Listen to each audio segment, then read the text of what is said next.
We are talking Canes. We do it each and every week with Cam Underwood from State of the U. We call it Miami Hurricanes Live. That's because I'm an extremely creative host here at Mark Rogers TV, the voice of college football. So welcome in for our 47th edition.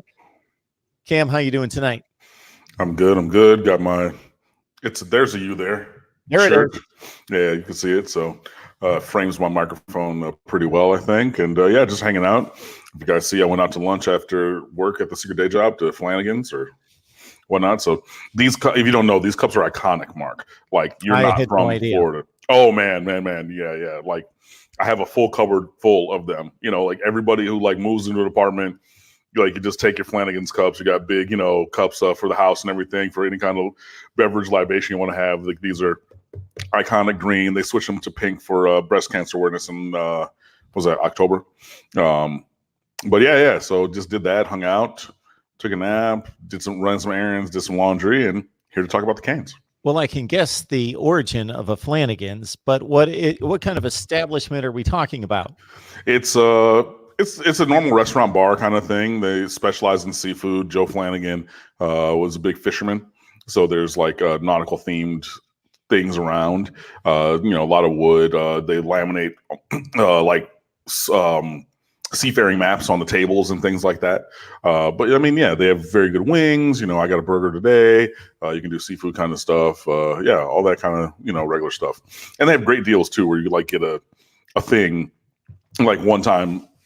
Like you can order 10 wings and get a picture of something on a certain day. You know what I mean? Like it's a staple. Yeah, I've heard of them, I believe. But yeah, so are we restricted strictly to South Florida, the southeastern region?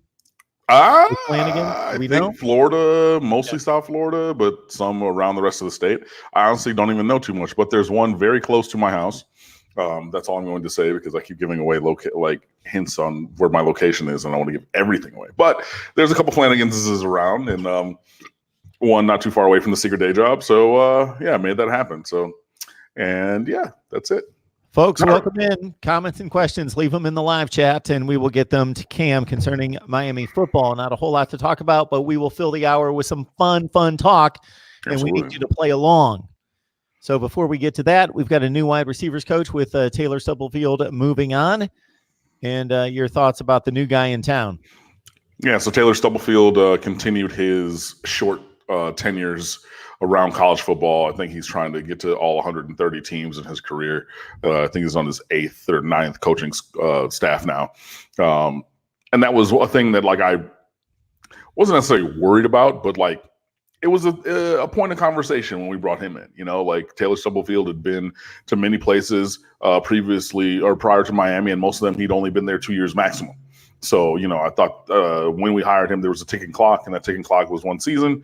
He's now at Penn State, and now Miami has hired Rob Likens as wide receivers coach, who's a former Arizona State offensive coordinator and wide receivers coach.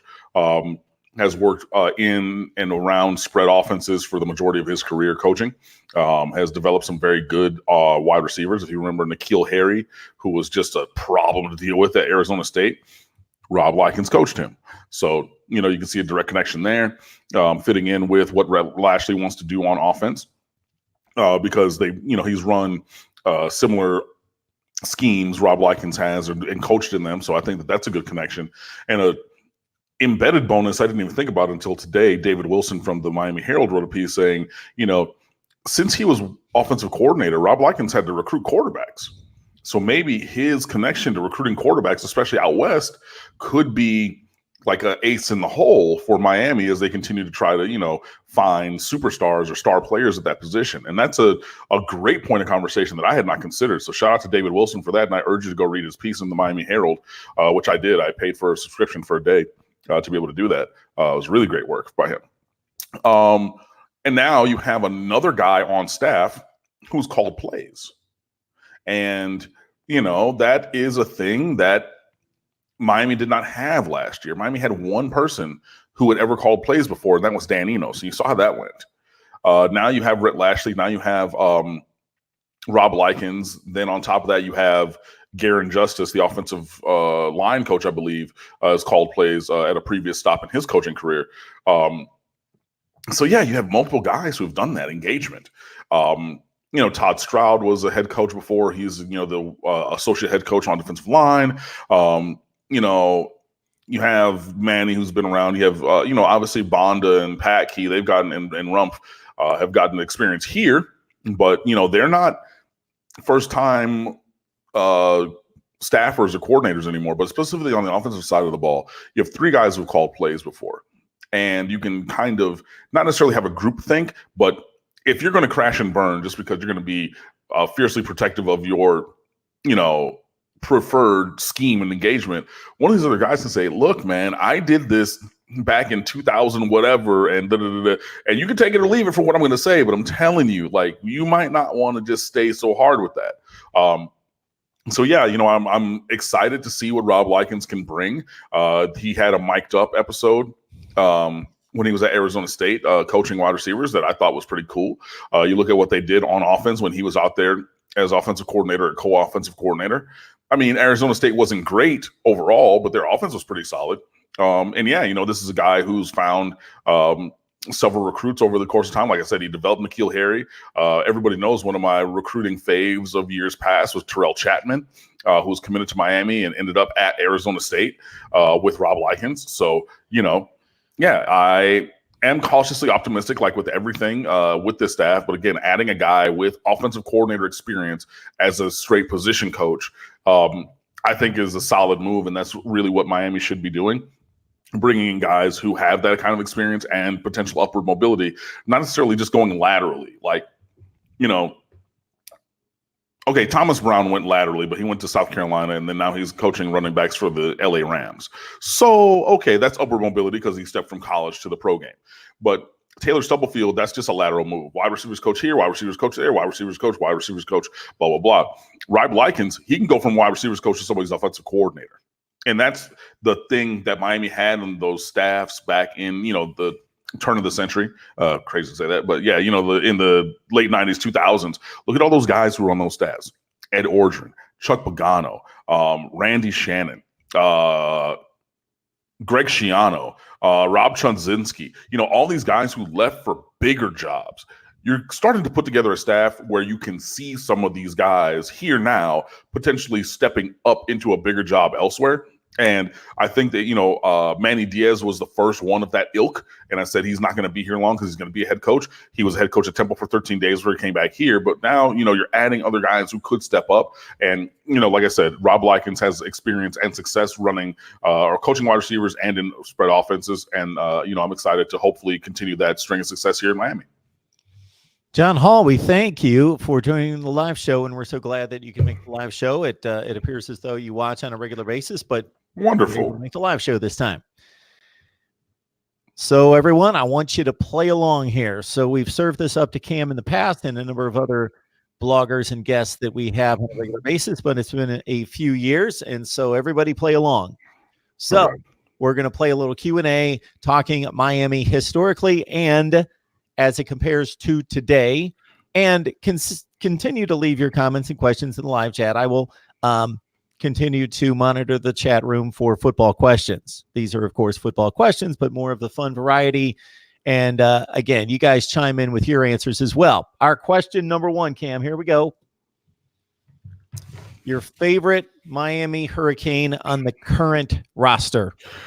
Yeah, that's one that I haven't fully come to a decision on that one yet.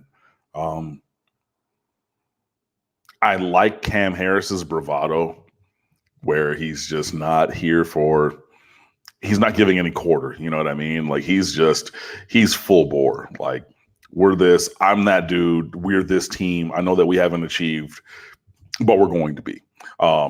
So that's a guy that is one of my faves on the roster. Another one, I will say, Zach McLeod. I was a fan of him as a recruit coming out of Santa Lucius 5 years ago. Thought he had potential to be a first-round draft pick, like a prototype NFL linebacker, in the mold of what we've done or had here at this position previously. Hasn't necessarily realized that, but I still think that he's a great player. And then Gervin Hall, he doesn't say much, but anything he hits, he destroys. He covers so much ground back there in the secondary. Started really to be comfortable and come into his own. So I mean, those are probably my top three right now. I'd really kind of have to lean into it, think about it, add in the 2020 signees, the current freshmen and early enrollees, before I really have one. But yeah. All right, everybody, leave your favorite Cane down in the comment section here, and we will run through them when we catch up on the live chat. Meanwhile, we'll mix in some football questions if you've got them, and Ian McAllister does. Cam, would you rather have Miller Moss or Aaron McLaughlin to be taken in the 2021 class? These are quarterback recruits. Miller Moss from California, Aaron McLaughlin from Georgia. The answer is yes. Honestly, they're both 4 stars. They're both very talented guys. Aaron McLaughlin was committed to Auburn. He backed off that commitment. Miller Moss had a great junior season, looks to elevate himself in the national conversation at quarterback this year. Our guy, Roman, good friend of mine, finally came over. He's contributing to State of the U, so he's doing a student of the game QB reports, if you will. So he did one on McLaughlin, and he's working on one for Moss that's going up on the website tomorrow, I believe. So you can kind of look at his breakdown and contrast and compare your personal preference. McLaughlin's a little bit bigger. He's like 6'2", 225, as opposed to Miller Moss, 6'4", 225. Miller Moss is like 6'2", 200 pounds. McLaughlin's a bigger physical guy. I think he has a stronger arm, I want to say, off the top of my head, because I've cursorily watched film. Like, I've glanced at it, I've seen it. I haven't really dug into it like Roman has or like some others have. But right now, either of them would work. There's a kid, Preston Stone, I think his name is, out of Dallas Episcopal. His family are big SMU people. So the thought is he's probably going to go to SMU, where Rhett Lashley used to coach. But that's a kid who at 6'2", 210 pounds is a dual threat guy. So, that's a guy, and he's going to be like a top 5 national quarterback in this class, Preston Stone. So that's a guy that I would love to see Miami get involved with. But right now, we're on a fact-finding mission, and all 3 of those names, the 2 that you mentioned and the one that I added, are great options. And we're not at the point, we're at the point where we're selecting. We're not reacting and panicking. So whether you're going to get Moss from California, whether you're going to get McLaughlin from Georgia, whether you're going to get Stone from Texas, or anybody else of similar ilk, you're still getting a blue chip kind of caliber guy. And I think that, it could go a number of ways, but right now I'm open to any of them. Of course, Cam, you don't need me to filter the questions for you or protect or guard you from certain questions at all. But sometimes I read these questions and I think, my goodness, what these people expect you to answer is a bit much. Yeah. We just worked in the 2020 class. And of course, you did the deep dive, and you certainly do that each and every year. I can't imagine. But anyway, I'll serve it up there. Adam B. Kane is asking for the top 3 most important 21 recruits. Yeah, that's tough. I think that we've already lost one in Marcus Tate from Fort Lauderdale University School, 5-star offensive tackle going to Clemson. So, that's an important one that you didn't get. So now you have to replace that. Andrew Ivins from 247, he wrote a piece about a 5-star tackle. I didn't click on it yet, but he has a relationship with Rhett Lashley, or knows Rhett or whatever from prior. So maybe that's a guy where you can go out of state and get a similar guy. I know people are going to say locally, Braylon Brown, wide receiver from Chaminade, Madonna. That's a school that Miami continually recruits, as does everybody else. And then Ja'Cory Brooks from Booker T. Washington is a freak. Ja'Cory Brooks has been like a nationally known recruit since he was in 7th grade. Like, he's uncommonly big, uncommonly fast. He's a natural pass catcher, nasty feet, easy hips, good routes. If you're talking, so he's not as fast as a Jerry Jeudy or a Calvin Ridley or an Amari Cooper, but the next guy from South Florida is Ja'Cory Brooks. He's that dude. So there's one. You can add in Braylon Brown. You can add in any of the defensive tackles around, whether it's I'm blanking on names even, which is crazy for me. But any of the guys like locally, Anthony Hunley, who used to be at Booker T, who went over to Carroll City. the other kid who's committed to Miami right now at defensive tackle, keeping him in the class. You just got Thad Franklin from Chaminade, gigantic running back at 6'1", 215, who had 335 yards in the state championship game, or 333 yards and 5 touchdowns in the state championship game for Chaminade this past year. He's back in the class. So that's another guy who Miami's gotten. Some people are going to say Terrell Lewis, the linebacker. I'm not personally a fan, and I think that I think he's more trouble than he's worth. The juice is not worth the squeeze because, of some off the field type things and just the way that he comports himself. And the kid can play, don't get me wrong. But people say, oh yeah, so I'm not necessarily all on him just because of those reasons. And I wish him well, and I think he's going to be a good player, but I think that he needs a specific place to be put in a situation for success. And I'm not really sure that Miami is that for him. Excuse me. And that's a guy who was at Northwestern and transferred from there to where, I've said it 2 times already, Chaminade, exactly, for reasons. And that's all I'm going to say about that. So I know that you asked for 3, and I've named 7 people. But yeah, there's a lot of guys locally who are big time recruits, and whether Miami gets them or doesn't is going to impact the recruiting moving forward.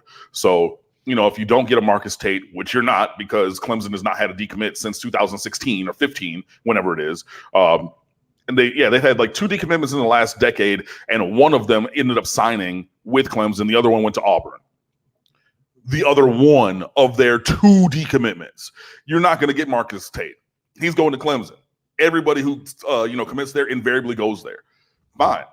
So now you have to replace them. And I think with some of these other guys that I'm mentioning, and even other guys on top and beyond the list that I've had, it's a matter of, do you think that they fit? And if you don't get them, then where do you go? If you don't get Braylon Brown and or Ja'Cory Brooks, spoiler alert, I don't think that we're going to get either. And just like with Devontae Williams, I openly invite them to prove me wrong, but I don't see either of them coming to Miami. And those are probably the number 1 and 2 or 1 and 1A receivers down here this year. What are you doing at wide receiver then in the absence of Braylon Brown and Ja'Cory Brooks, in my personal hypothetical at this time? You know what I mean? So, yeah, there's options out there, but we have so long, miles and miles to go before we sleep. Shout out to Robert Frost for, that poem. But, yeah, miles to go before we sleep, and plenty of recruiting to do. So, those are just some names. Andrew Ivins put up a list of 50 names to know for the 2021 recruiting class. I always do my own list coming up in a little bit, introducing the recruits that are committed, and then doing offense and defensive names to know and just targets on the board. We're going to get there eventually. Just been a little swamped with something extra from the secret day job. So I will get around to, those couple of recruiting things that, I normally do every single year. But yeah, there's lots of names out there. So I'm not going to necessarily keep it to 3, but yeah, we do need to start building the tent poles of this class, or laying the foundation, and then going from there. Mark and Cam, best night of the week. Appreciate that comment. Austin Canes. I was just curious when Cam was asked about the top 3 recruits, and of course that has to do with the target being Miami and them being in the race for those particular players. But I was interested and intrigued to look up the top 3 overall players according to 247 Sports. Mm-hmm. Corey Foreman out of California, strong side defensive end, rated number 1 player in the nation, committed to Clemson. Boom. Jack Sawyer, strong side defensive end out of Ohio, committed to Ohio State. Yep. Tommy Brockermeyer, offensive tackle out of Texas, split right now, according to the crystal ball, between Texas and Clemson. Boom. That is. All right. FSU region. And also, let's put a cap around the 2 quarterbacks, because I looked up Moss is your 8th rated pro style quarterback in the nation, number 7 prospect out of California, number 62 overall player. Yeah. McLaughlin's number 186, which is still very, very high. Number 12 pro style quarterback, 17th rated overall player out of Georgia. FSU region delivering a typical question. Yep. What is the record going to be next year? Of course, we'll make predictions much, much later as we get close, but I'll say again what I said before. I'm standing on 7-5 until I see different. And hey, this is a time when I openly invite them to prove me wrong, Because last year I said 10-2, and there's no way on God's green earth with all the talent on this roster that we're going to lose more than 2 games. I was wrong in September. I mean, we had a push on my record after the first 2 games at best because we went 0-2 to start. And then, you lose another game in September, boom, I was already wrong. I'm going the other way. I am cautiously optimistic. I think that the foundation is there to be successful. The roster obviously is there to be successful. Talent just continues to increase. You had, 2/3 of this recruiting class blue chip, so your blue chip ratio continues to go up. But again, I know that I'm from Detroit, but for the purpose of this statement, I'm going to pretend like I'm from Missouri. You got to show me before I believe it. Yeah, that's what it is. I just think there's certain distinctions about Miami that we have yet to see with most teams across the country. One is the disparity between the recruiting rankings and the record over the past few seasons and over the course of the last 15 years. For the most part, Texas has underachieved Florida State over the last 2 years. Texas for quite a long time. Yeah, but I'm not even going to put Florida State in there because they have a natty in the last decade. And yeah, it fell off and whatever, but I mean, they have a national championship within the last 10 years. Yeah, and it's only been 2 years, and the year before that, they were in the top 10 in the nation. Yeah, that's just right. Miami probably leads the nation in the disparity between recruiting rankings and record, unfortunately. Absolutely. I know you hate the distinction. It's a good distinction to have one time, this one, that you are the highest ranked in the recruiting rankings this year for a team with a losing record. You only want to have that distinction one time. But we've had that twice in the last 5 years. Yeah. You know what I mean? But yeah, Miami, and I mean, I saw David Hale from ESPN put up a thing. I saw somebody from 247 put up a thing. I saw somebody from USA Today put up a thing. Miami's done less with more, less success with more talent than anybody in the country, bar none, over the last 15 years. This is not even close. Like the gap between how Miami has underachieved relative to the talent on the roster and the next group, there's a big gap there. I did a breakdown on it. Yeah. Absolutely. The other thing to keep in mind is that if you would go through most teams, there's a reasonable look at the losses. It plays out a reasonable way. If a team lost 4 games, they typically lost to, let's say, the 3 best teams on the schedule. Then maybe there's a little bit of a gap and they lost to somebody else. With Miami, it's just haphazard, especially if you look at the performance. Maybe one of their closer games was against the best team on the schedule, Florida. They beat Virginia, the team that won the division and went to the championship game. They lost to Georgia Tech. They lost to it's all over the place. Right, exactly. So, I mean, it's, just very incredibly inconsistent and just not playing to the level of our talent. So, new question. And we will catch up to the super chats, but right now we got Sean Jackson. Hey, Cam, is it a stretch basically to say that our defense could be dominant this year? No, our defense has been championship caliber for since Manny Diaz got here, so the last 5 years. You went from the number 1 passing defense in America in 2018, and you fell back because, you lose 4 guys out of that secondary. And last year, Miami had the number 18 overall passing defense. You have Gregory Rousseau, who comes in as an All-American. You had other great guys on that defense playing to an elite level. Bubba Bolden was really started to become a superstar before he got injured. You have Gervin Hall making strides. You have Al Blades out there making strides. You got other guys on defense who are doing their job, which, again, I know that people laugh about it and everything, but I always bring back up Trent Harris. He was elite at one thing, and that was doing his job. He wasn't the biggest, he wasn't the fastest, he wasn't the quickest, he wasn't the strongest, he wasn't the most intellectual, or instinctual, I will say. He wasn't the most anything, but he was a jack of all trades. He did everything well enough, and he did his job to an elite level, regardless of what he was asked to do. He did his job, and we need guys to do that, and we have guys to do that. And again, we have elite talent on this roster, this defense, especially this defensive line. You bring in Quincy Roche, AAC Defensive Player of the Year. You put him on the opposite side from Gregory Rousseau, an All-American. You got all these dudes, high school All-Americans, and other dudes coming in from the off the bench. Cam Williams, Quentin Williams, Chance Williams. You got just you got guys at defensive tackle, the 3 redshirt freshmen that we brought in last year. Jalar Holly actually plays football, not just dancing. Jason Blissett is going to be a beast here. You got Jared Harrison Hunt, who was a starting basketball player at Christ the King up in New York, but he's a big dude and super athletic because, you're playing forward in New York City, basketball leagues, which, at Christ the King, that's not like some offhand kind of school, but he's that kind of athlete. So you got dudes up front. You got speed at that second level. Zach McLeod back for a 5th year has the knowledge. You got Avery Huff. You got Sam Brooks. I know he's going to miss spring, but you got dudes. And then, you got Tyreek Austin Cave. You got Corey Flagg Jr. coming in behind them. You got other guys in. Hey. You remember last week when we got the number 2 overall safety in this class in Avante Williams to come down? You're talking about, and I saw in the question that's not up there anymore, but you're talking about Bubba Bolden, you're talking about Amari Carter, you're talking about Gervin Hall, you're talking about dude, we got guys on defense.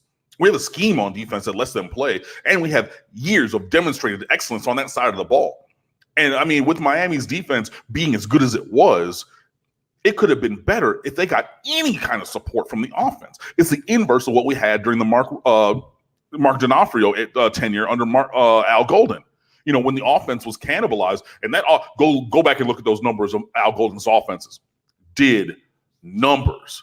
But we had to cannibalize them because the defense didn't do anything. It's the inverse. The defense is doing everything they can and got no support at all from the offense.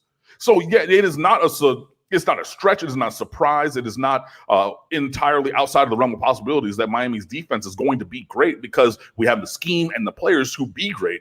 We just need the offense to do their half so we're not leaving the defense out to dry. Uncle Lou in the live chat.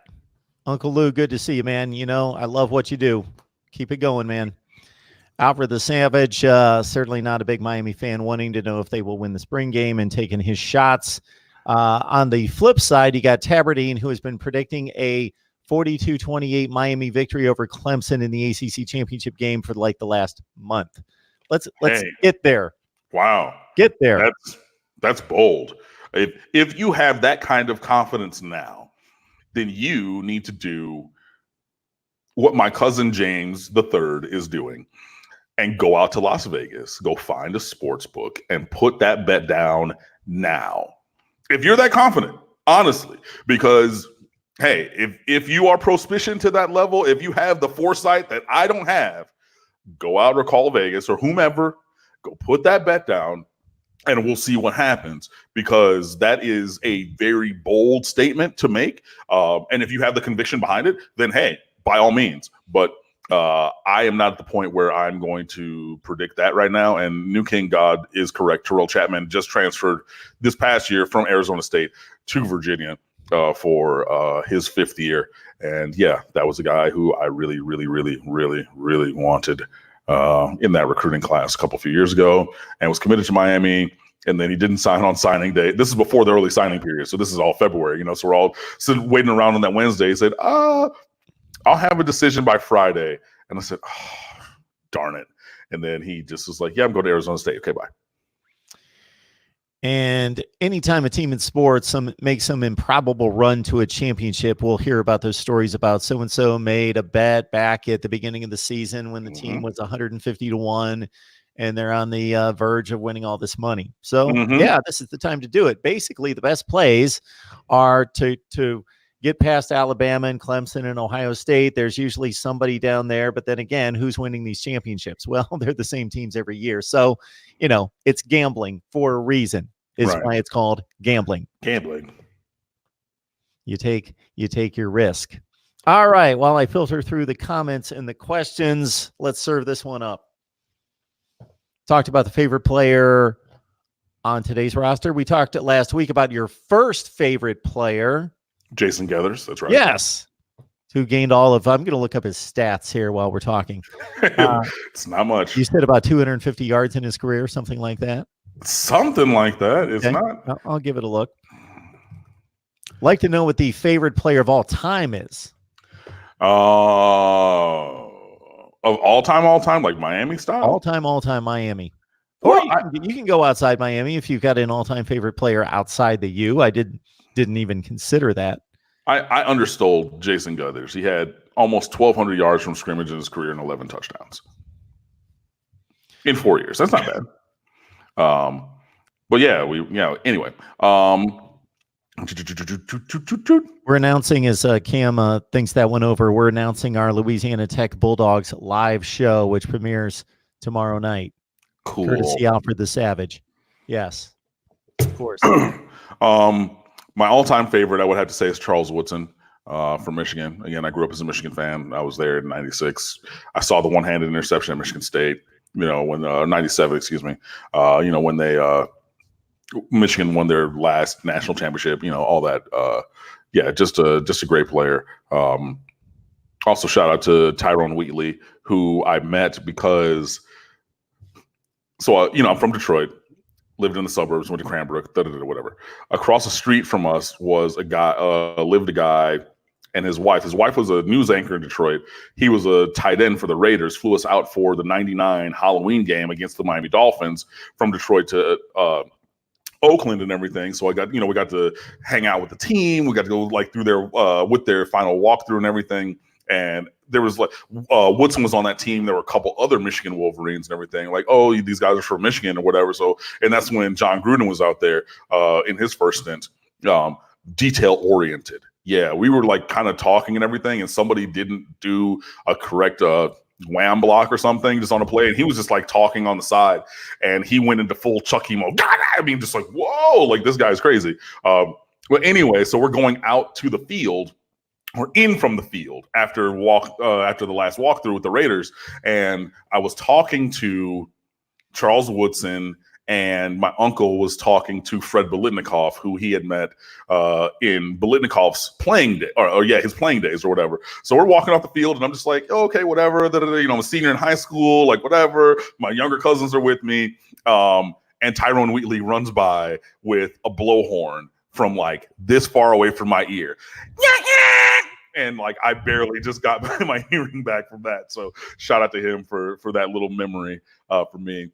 In terms of the Hurricanes, I will say Santana Moss, just for playing excellence and the fact that he saved me from getting pounded into the pavement by an offensive lineman one time.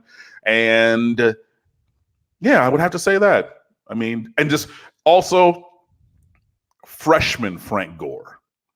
And I know that Frank Gore is probably going to be a Hall of Famer. He's, had the knee injuries and recoveries and everything. Excuse me. Freshman Frank Gore would take a dive up the middle against the starting defense of a team in the fourth quarter and go 80 yards. You know what I mean? And it was they're running it up. I'm bro, we're running off tackle. This guy's just different. But I mean, go back and look up freshman in college, Frank Gore. Oof. Special. And I mean, he would have been the starting running back in 2002 over Willis McGahee, but he tore his knee. I mean, freshman Frank Gore was different. So, I mean, I would say those two, with a shout out and a nod to all of the greats of Miami Hurricanes history past. I'm not ignoring anyone. I am a scholar of it as much as anyone else. I know all of these names of these guys who, your Nate Websters, your Dan Morgans, your Ted Hendrickses, your Jerome Browns, God rest his soul. I know all those guys exist. I know. But for me, myself personally, Tana's number one, freshman Frank Gore, number two. Favorite player. Nobody can argue favorite player. They can argue best player. They can't argue favorite player. That's a personal decision. Exactly. And sometimes it's not even a decision. Exactly. It's a thing. Right. I mean, obviously we talked about, Jason Geathers, it's not like he was a superstar or anything, but I mean, he looked the part. He was a decent guy. We were freshman brothers together in 2000, and I just thought he was going to be that dude. But yeah, I would say, between Tana and, again, go look up freshman Frank Gore. Man, he was special. Tabardine's favorite player is De'Ara King. We've got Ian McAllister with Gilbert Frierson. Well, already favorite player. He's assuming, the 50 touchdowns is going to continue. We've got El Gallo Negro Silvera with his favorite player vote right there. Make the crib great, Silvera, which obviously is a phrase that opposing fan bases want to use to troll Miami when anybody from Miami goes elsewhere. But, I mean, that's another guy with an elite mentality. And he's a guy who, if you go back to that defense being elite question, I didn't even mention him, and not by intent or anything. That's just how stacked we are on defense. I didn't even mention like Silvera or Jordan Miller or John Ford even Yeah, they can play on defense, and they lose a lot, but that's college football, of course. Mark Rogers TV, the voice of college football. Miami talk here each and every week. We don't know when. That's why it's important for you to subscribe to the channel, get the notifications, and jump on the community page, because we post when the videos, when the live streams with Cam and others will be coming your way. So tonight, it's Thursday at 7 o'clock Eastern time. All right. Favorites, an easy one to roll off the tongue to a certain extent, but when you talk greatest, we'll let that simmer for a minute, and we'll keep it to 2020 and go with who's the best player on the roster right now. Best player, D'Eriq King. And he might not be the best pro prospect or anything, but yeah, he's the best player on the roster. And somebody tweeted me that my statistic that I've been saying about him being only one of 6 people with 50 touchdowns accounted for is incorrect, and I stand corrected. But I believe I think it's like with 10 or more rushing touchdowns and other stuff put together, or like 30 and 10, like 30 passing. It's like some conglomeration of that, where D'Eriq King is one of 6 people who has done that kind of thing. So there have been quite a few quarterbacks of the David Klingler types that threw for a zillion yards and so forth and 3 touchdowns. Look, there can't be that many, though. It can't be. Look, I'm wrong, and that's okay. Or I was slightly misled and misquoted the stat that I thought I heard previously. So yeah, but I mean, yeah, D'Eriq King. He's a guy who comes in with 89 career touchdowns already. He had 50 in a single season.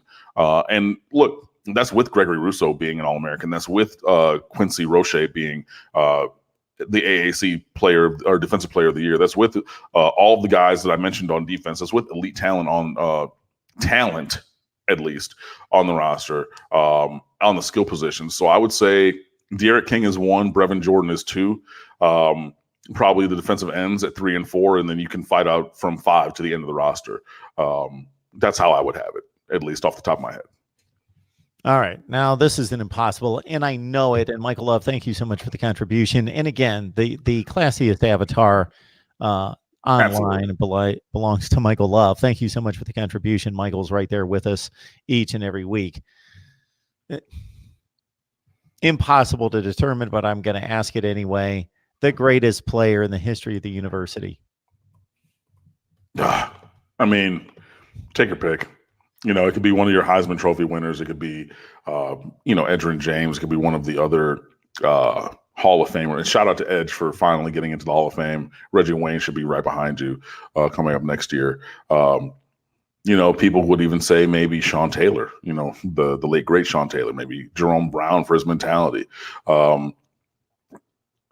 Jim Mora. No, Myra. Yeah. Senior. Maybe Jim Burt. Well, not Jim Burt. He did steroids. But I mean, you could go down the list. Did with the Giants? That Jim Burt? Yeah. The New York Giants? Mm-hmm. Yeah. Yeah, it was during the U 30 for 30. Like he's on the sidelines and like talking. He was suspended for a time because he did the roids there in college. But I mean, there's so many great guys. Like I said already, if you look at the numbers that are retired, even, you know what I mean? Just sticking with those guys, your Ted Hendrickses, your, just. And again, Cam, it's just a different sport from baseball or basketball, where there's like skill sets. Everybody bats, everybody fields. So even though you can compare a second baseman to a center fielder, even though they play a different position, they bat, they field. A point guard's different than a center, but they shoot, they score, they rebound, they assist. Right. A defensive tackle and a quarterback and a wide receiver and a corner and a complete skill sets are just so varied. I mean, look, I didn't even mention Ed Reed yet. You can talk about any of the cornerbacks. You're talking about your Antrell Rolls. You talk about your Ryan McNeils, Benny Blades, Brian Blades, Brett Perriman. I mean, okay, and maybe some of those guys are not at the same top end as others. your Santana Moss, Reggie Waynes, the Lamar Thomases of the world, Andre Johnson, all the running backs, Clinton Portis. I mean, you can go in so many different directions.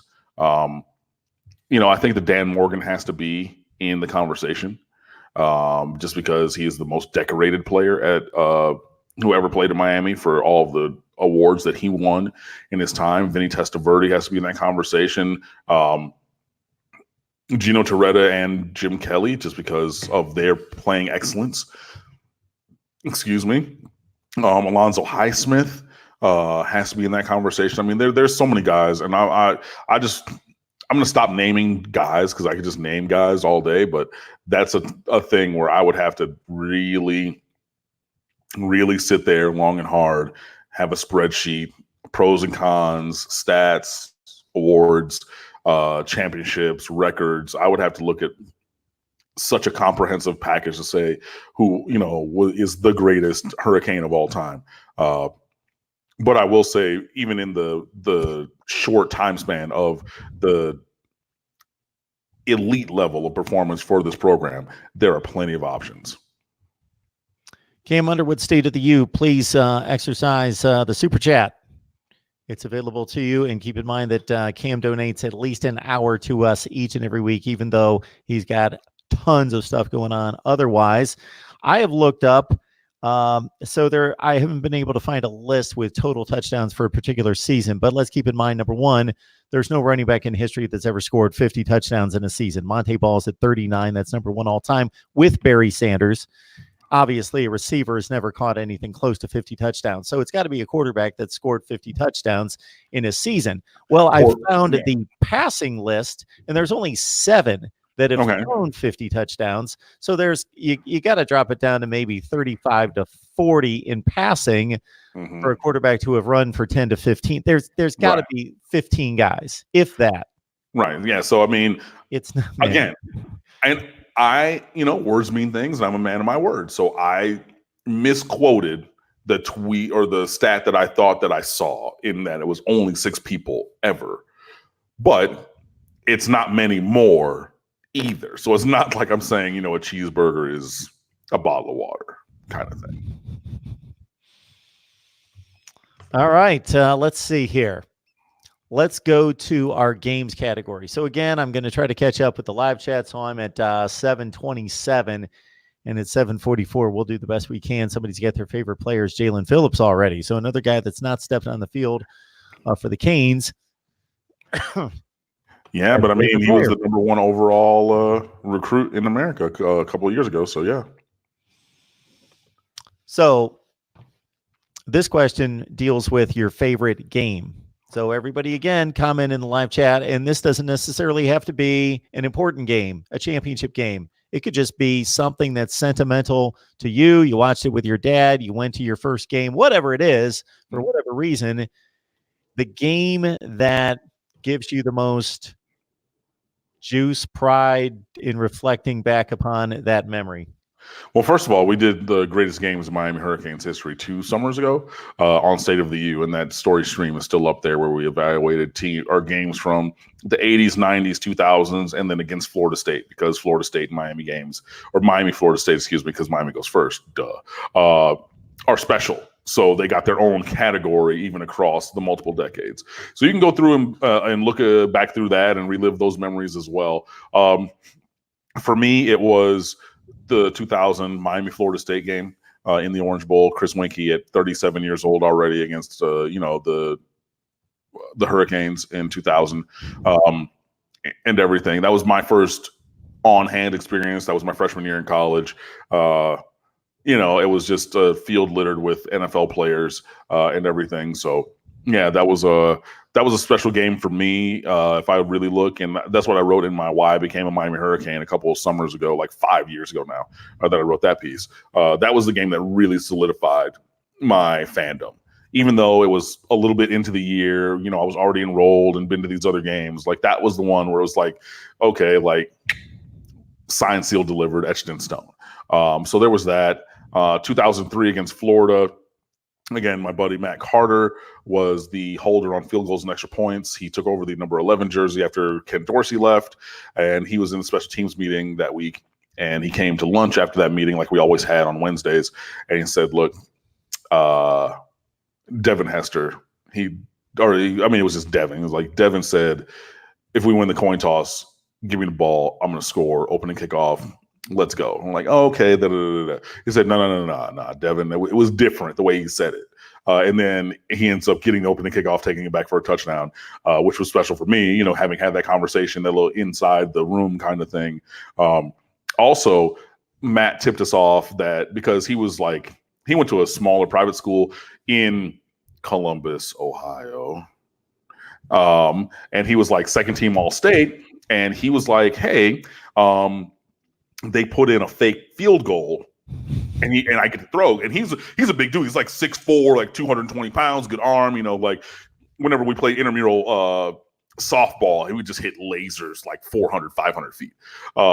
And we're all like, "Yeah, okay, Carter, whatever." Then he goes, No. You're going to know that it's the fake because Kellen Winslow is in on field goal protect, and he's never on field goal protect except for the fake. And so they call it. He throws a beautiful ball, hits Kevin Everett in the hands because it was levels, basically. So you ran Winslow across at like 8, and then you sent Kevin Everett on the corner, and that was at Virginia Tech. And that was when Kevin Everett dropped that ball on a Thursday night, and Miami ended up losing that game pretty badly my senior year. I just remember being in a friend's apartment for that one, and he got up on the table because we're all celebrating. We're like, "Oh my God, Matt finally said that he got a fake. He got the fake, threw a beautiful pass." So we're celebrating when it's in the air, and he gets up on the table. "He dropped the effing ball." And there's 50 people in this apartment, and it got pin drop silent. Also, fast forward to the next day, and my female friend missed our a class that we had together on that Friday morning because she got rear-ended by Kevin Everett on US 1 coming to campus. And so he gets out of the car to exchange information with her. She looks up at him and goes, "Not your day, is it?" And I'm just like, "Oh my God," and everything. So yeah, I mean, like she's like, "Yeah, you dropped the touchdown last night, and then you rear my car on the way to school. Great." So yeah, I mean, those are just a couple of games that like have personal significance for me. For my. The Wholesome One, who joins us every week to do some Miami Q&A, asking Cam a question. What's up, Cam? Blessings to you. I've got a question. Would it be in our best interest to go after an upgrade at defensive line coach? Cool. He means Coach Cool, who used to be here. Cool. He was at Alabama, at Missouri before that. Coach Kuligowski. That's what he means. I'm always looking to upgrade the staff. I'm always looking at places where you can do that. Kuligowski didn't want to recruit, and that's why Alabama let him go. And I wrote a thing when he was here, before he left, and before they did the 10th on-field assistant with Patke, or whom I said, "You got to get Kuligowski help because he can coach his ass off." But we were missing on guys that we should not have missed on because it wasn't his favorite thing to recruit the way that you have to recruit at Miami. It's different. It's different than at Missouri, where it's just different. It's just different. But I mean, I'm not going to say it in specific to defensive line. I mean, shoot, look at the performance with Todd Stroud as defensive line coach. I mean, I think he did a great job. Everybody who said that, there's no way that you can get Kevin Patrick away from NC State at defensive line coach, and then he goes to FAU to be their linebackers coach. What are we talking about? He's not going to leave because his girls his kids are in high school, and he's not going to leave from North Carolina. He likes that kind of life. He's not trying to come back down here. I know he went to Forest Hill High School. I know he played at Miami. He's a Sports Hall of Famer, but he doesn't want to come back down here. You look dumb and you sound stupid now, don't you? But in evaluating the defensive line coach position, I think that, we're in a good place. I don't think that he's, Stroud is going to be here forever or anything, but whether it's him or any spot on the staff, I mean, I'm pretty much looking to get the best coaches in here as possible. I do like the continuity that we have right now, especially on the defensive side of the ball. But, you know, should eventually we decide to go into a different direction, I would be okay with that. But right now I'm fine. Folks in the live chat, you can let Richard Hill what's wrong. Let him know what's wrong with his comment here about Michael Irving. We can drop the D there. Drop Irvin, the playmaker. About the doctor. Yeah, and that's another guy who I didn't even mention.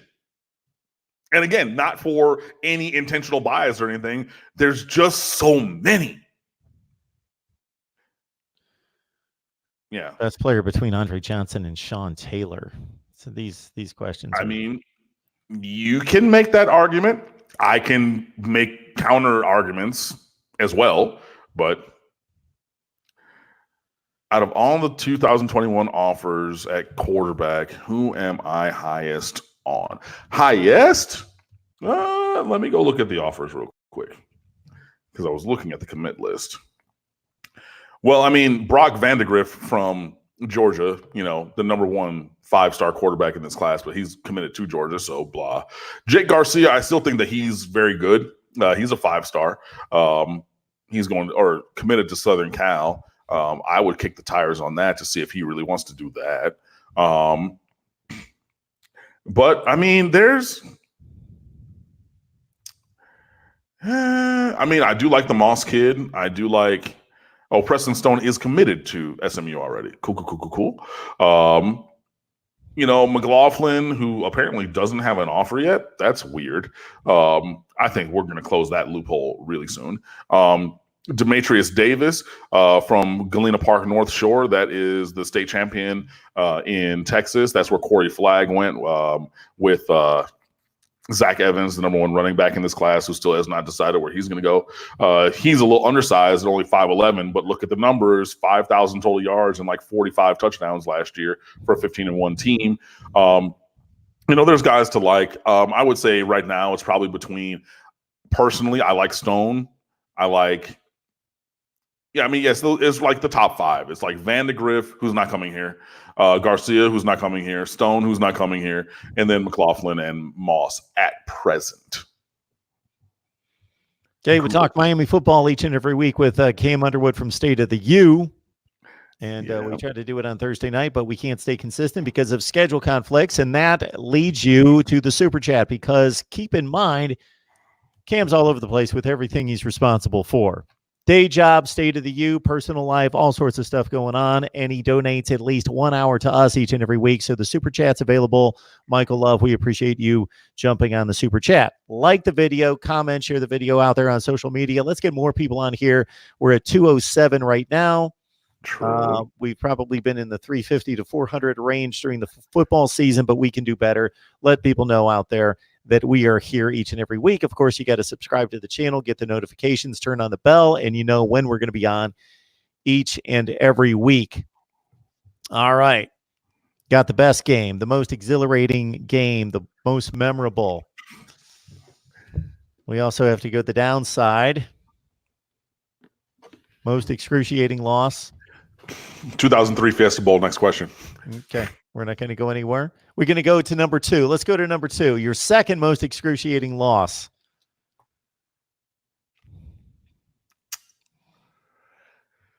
I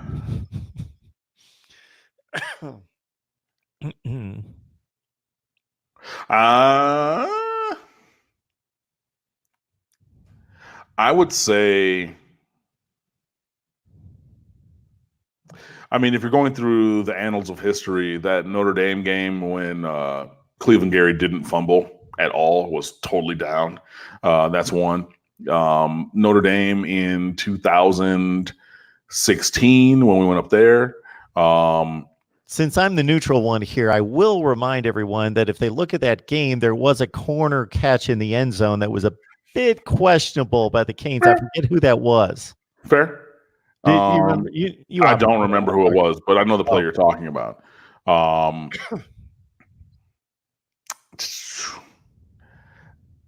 Also, just in recent years, and again, we could go so many different directions because there's so many games. I will say that Peach Bowl against LSU. I mean, I was in Detroit for Christmas.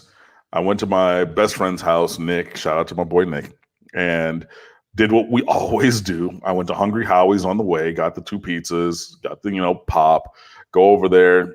I get to the house, go in the basement, just like we always did our entire life, and got there right as they're playing back the little clip after the field goal on the first drive.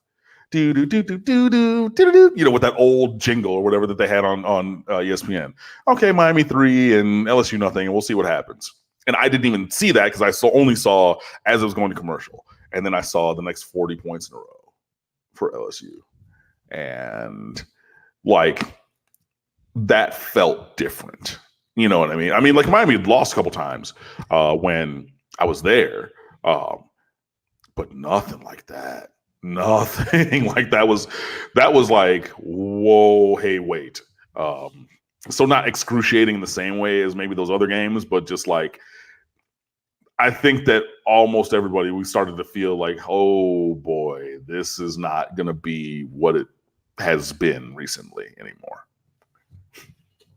Yes, and that was prophetic for anybody who was thinking or verbalizing that at the time. For the rest of us just wanting to see a good football game, you think LSU, Miami, oh, wow, speed, athletes all over the place, NFL players, this is going to be a great one. Let's kick back and watch this one. And, yeah, it just turned pretty bad real quick. I remember that one. Anthony Manzano asking, Cam, when Bubba Bolden comes back from his injury, do you see him playing free safety and Gervin Hall playing strong safety, or the other way around? I see that Miami will have probably 3 or 4 at the top that they can rotate, honestly and truly. You got Bubba, you got Gervin, you got Amari Carter, who's still on the roster, and then you got Keontre Smith, who is really, really good and people overlook. And you have one of the best, if not the best, depending on which recruiting service you talk about or reference, safeties in this recruiting class, Devontae Williams. So I don't necessarily think that Devontae is in the caliber of those. His talent can be as great, but his performance is not there at the college level yet because he hasn't even taken a single practice snap at college. But I would say between, Gervin, Amari, and Bubba, you're probably just going to rotate those guys as needed and then sprinkle in some Keontre as well. And just, ride the hot hand, whoever is playing their matchups well and things like that. So, I mean, you can utilize them in multiple ways because, they can all blitz, they can all cover, yes, with varying levels of proficiency, but they can hit, they can play in space, they can, do things. And yeah, everybody has different skill sets or different strengths, but I mean, yeah, you can play a lot of those guys and just kind of really almost interchange them. If you look through the annals of college football, obviously, or any sport, there are certain decisions that have been made that impacted other decisions, and the dominoes fall a certain way where it's impossible, obviously, to put the pieces back in the puzzle to recreate history, but you can come to some conclusion that, man, if that wouldn't have happened, then this wouldn't have happened. Therefore, this coach wouldn't have been here. They would have been over there and that sort of thing. Is there any type of decision made by the football program that you would love to go back and take back? Hiring Al Golden is one. The fact that he could not verbalize a single tangible reason why the Miami job is great when he was directly asked that in his opening presser, like that wasn't going to happen, like it doesn't always happen. Hey, Mark, you're here at Timbuktu State University. Like, what makes it great? Why are you and your family going to be here? Oh, hey, thanks for the opportunity and blah, blah, blah, blah, blah, blah, blah, blah, blah, blah, blah. You know what I mean? And Al Golden couldn't say anything, but are you kidding me? You kidding me? You kidding me? No, not kidding you. And look, he was the steward of the program that I think maybe Miami needed. I just didn't necessarily enjoy that.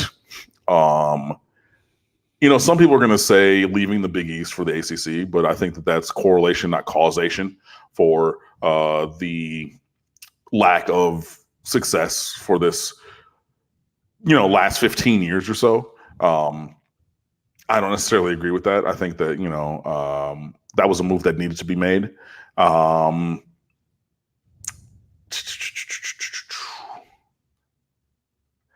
I mean, it's not necessarily Miami centric, but I mean, it involves Miami, but the demise of the Orange Bowl, the city of Miami just decided that they were not going to put money into that stadium and say, oh, we're not going to use public funds and we're not going to do whatever, and then put more than $500 million into building Marlins Park on the same plot of land. So what are we talking about there? You know what I mean? But I mean, yeah, it's a decision that's tangentially related to the University of Miami, but not a Miami specific decision. But I would say like those are a couple that stick out to me. A lot of people commenting in the live chat. I think our live chat contributors skew on the young side. They love that 2017 game against Notre Dame. It was awesome. It was awesome. Man, I was there. I was in the front row with my buddy Matt Washington. Used to write for State of the U, but now he's a full-time journalist with the Score up in Toronto, where he's from. So he unfortunately had to end his time contributing with us, with his contract and non-compete and everything. But we sat in that front row and everything, and it was electric. It was the Orange Bowl reborn.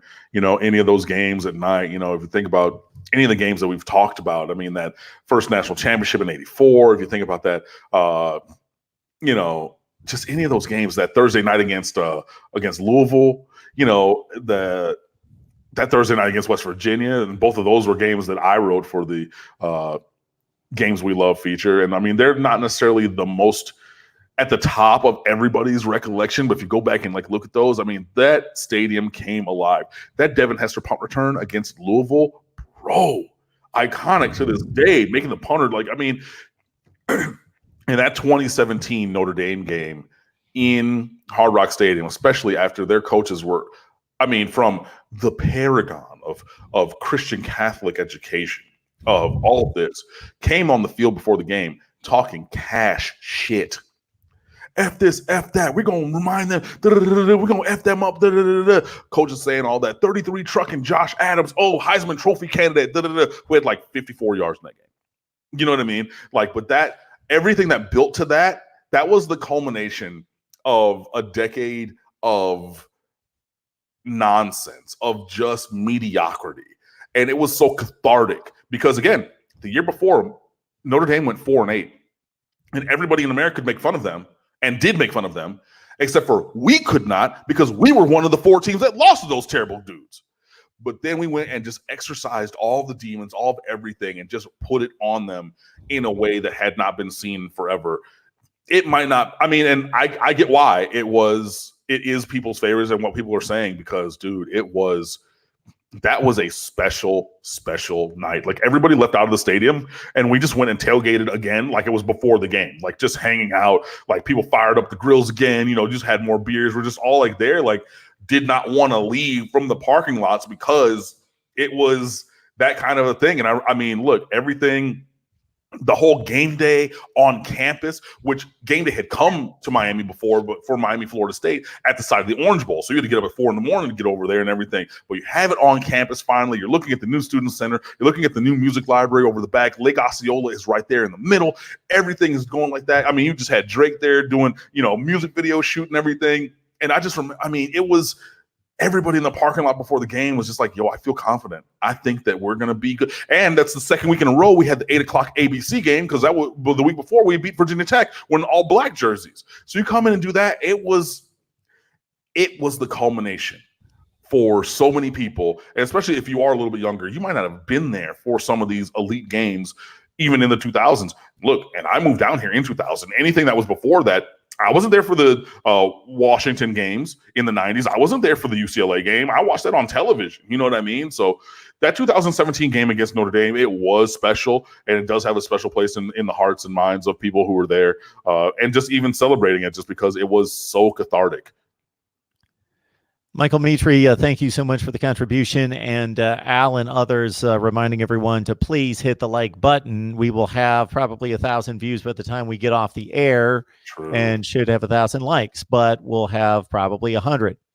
anyway. Also, keep in mind that if you jump on here, as many do at the end, as the viewer count is always at its highest, at its peak near the end of the show, what that means is, man, we could keep going forever and ever, but we have other responsibilities and other things we'd like to do. Like get dinner. Yeah, eat dinner for him. I don't want to tell anyone what I had for dinner tonight because it's not embarrassing. The place is the most popular place to eat in America. I'm just trying to stay away from that junk. But I passed McDonald's on the way home, and I'm just like, I was going to say, you're loving it, right? Went through Mickey D's, and got the super size with the chocolate shake with the whipped cream. Ooh. And I'm trying to stay away, but there's a woman who works. She's got the desk next to me. This woman is insane in regards to bringing chocolate. She has cabinet fulls of just not in containers, just chocolate. Oh, wow. And she replenishes it constantly. She must spend like $50 a week, and she's like, just eat it. She just get it. No. And so I just shovel it down my throat like 30 a day. And I try to, I need some help here. And the problem is, and I don't say this please understand where I'm at when I say this to anybody out there that has weight problems. I don't gain any weight, but I'm not rubbing that in. But I consider that in a sense a bad thing, because there's plenty of 70-year-old dudes out there that look healthy, but then they fall flat on their face because they've been not leading the most healthy lifestyle. So I have no deterrent when it comes to that. Hey, look, when all the cholesterol measurements come back and they're really good. I'll say continue to enjoy that, because I was that way, and then I had that hip injury a couple of years ago, and I couldn't work out anymore, and now my face is nice and rotund on the screen, if you get what I'm saying. So yeah. So there are tons of questions and other comments that we could address in the chat. What you need to do is, if you love what you are seeing here, is just come back next week, leave your comment, your question next week, either remember it or copy and paste it, leave in the comment section of any of the videos. Cam, we appreciate you stopping by. This is always a great time, and the contribution and the value you bring, I cannot really describe. Yeah, man, it was good always. I think we had some good conversations. I know that we don't have necessarily a lot of like breaking news to get to, but for those people who want more like intricate conversation about everything going on, spring practice starts on March the 29th. February the 29th. So that's in 2 weeks. So we'll have more to talk about then. We can look at and reset everything, next week and the week after, going into spring practice and everything. Appreciate it, Falcon Rex. Call me the man and everything. But yeah, so we'll have other things, and we always have things going up on stateoftheu.com. So please be sure that you check that out. We have a baseball preview. Our guy, John Reynolds, our beat writer, who's a freshman at the U, he was one of the first ones on. Freddie Zamora being out for the year with the torn ACL, starting shortstop for the baseball team, which is a big blow because he was probably going to be, a top 5 round draft pick and everything. So, fallout from that, the comprehensive baseball season preview, because baseball opening day is tomorrow. We still have recruiting stuff going up. We have other commentary going up. We have recruiting stuff going up all the time. X's and O's, opinion pieces, all that and more. So just be sure that you follow us. Stateoftheu.com is the website on all social. That's Twitter, Instagram, and Facebook at The State of the U. My personal Twitter is at Underwood Sports. And we'll see you next time. And with spring practice 5 weeks away, we will certainly tap Cam. 2 weeks. 2 weeks. I spoke wrong. It's February the 29th. 2 weeks. 2 weeks away. Okay, so we're going to dive into some previews, and I'll be, asking Cam's for all sorts of a perspective on what we should be looking for at spring practice. All right, it's here. Okay, good. Love it. All right, Cam, appreciate it, man. Have a great night. See you guys next time. Everybody else as well. I'll look at maybe a few more questions. Anything else on here? Want to remind everyone that we did Florida State Seminoles Live. I know, boo, Florida State Seminoles Live last night. It's posted. Please give it a look. We've done Virginia Tech, Notre Dame, of course, Ohio State, Florida State, Miami every week, UCF. Next week, Alabama, Clemson, and Auburn live streams for 1 hour each. Also, Florida's coming up. I know, boo, again, but I'm the voice of college football, and I cover everyone. So Miami fans, come back for those. Florida State every week. Florida's coming up live stream. And again, Alabama, Clemson, and Auburn next week. We'll see you guys very soon. Look out for the content. I'm going to dive into schedule previews, and I've got all sorts of other stuff waiting for you soon. We'll see you soon.